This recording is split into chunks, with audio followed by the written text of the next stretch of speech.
То, что я скажу, покажется чудовищным, но тем не менее так. Это полуподпольная деятельность Эйзенштейна. Он создал кружок. Создал он его, вернувшись из Мексики.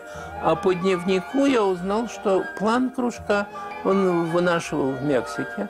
Когда он делал свой фильм «Да здравствует Мексика», фильм, к сожалению, не закончен из-за Сталина. Сталин прислал телеграмму, в которой угрожал Эйзенштейну, что Эйзенштейн ведет себя как невозвращенец, что он не хочет возвращаться в Россию.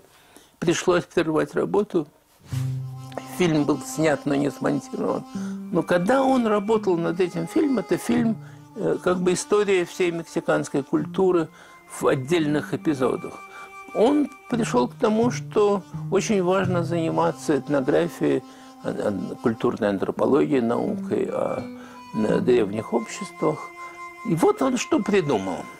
Он придумал, что нужно создать кружок, где с ним вместе будут работать психологи, а создать они должны теорию искусства. Для того, чтобы у искусства была форма, нужно, чтобы эта форма действовала на бессознательные стороны психики зрителя или слушателя. Вот если вы воспринимаете только умом, а при этом эмоции ваши не включаются, значит, искусство не работает. Да? А для того, чтобы работало, бессознательное должно быть и у того, кто создает произведение искусства. Значит, вы должны таким образом использовать свое бессознательное, свои неосознаваемые области психики, чтобы это воздействовало на вашего слушателя, на вашего читателя, но при этом вы должны все-таки создавать современное искусство. То есть вы пользуетесь как бы орудиями каменного века, потому что это то, что в нас осталось от тех древних времен, от каких-то инстинктов древнего получеловека, да, полузверя. А это вы пускаете в оборот для каких-то современных целей. Вот это такой парадокс, который нужно как-то решить, и для этого он мобилизует своих друзей-психологов. Лурия, который мне об этом рассказывал, Лурия очень его любил, очень любил его фильмы. Лурия мне говорил, что с его точки зрения самый лучший технически, по форме как раз, это «Бежен лук», который до нас не дошел. Клейман сделал фотографический фильм из срезов кадров. Сталин был недоволен этим фильмом.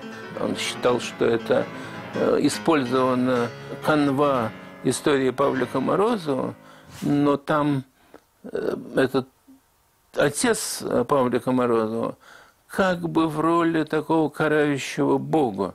То есть это получился мифологический фильм, где не совсем понятно, кто прав, кто виноват.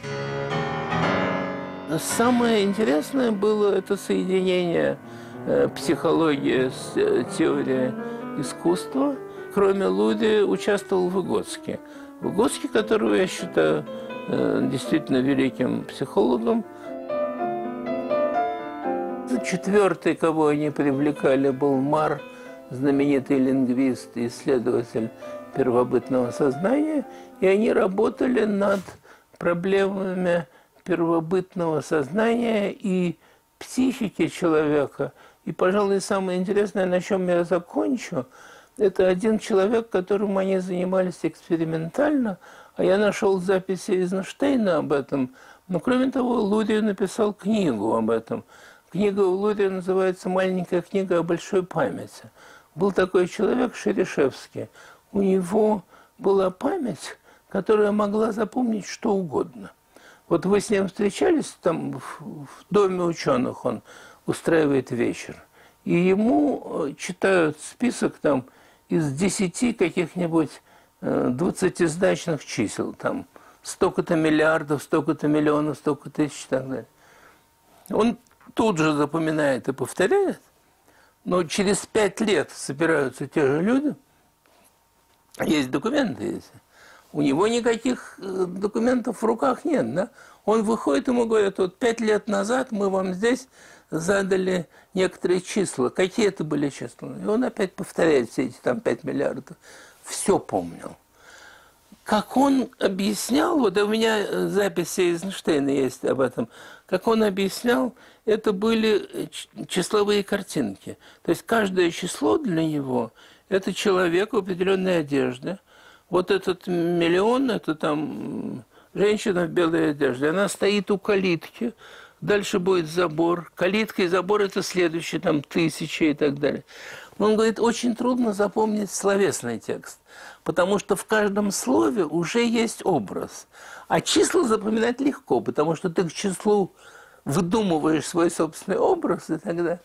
Вот они пытались на нем изучить эти фантастические способности человеческого мозга. Ну и многое другое. И все это было замечательно, но Выгодский умирает от чехотки, Мар умирает просто уже очень старый, Лурию обвиняют во всех смертных грехах. То есть Эйзенштейн остался один, и начинают преследовать бежным лугом.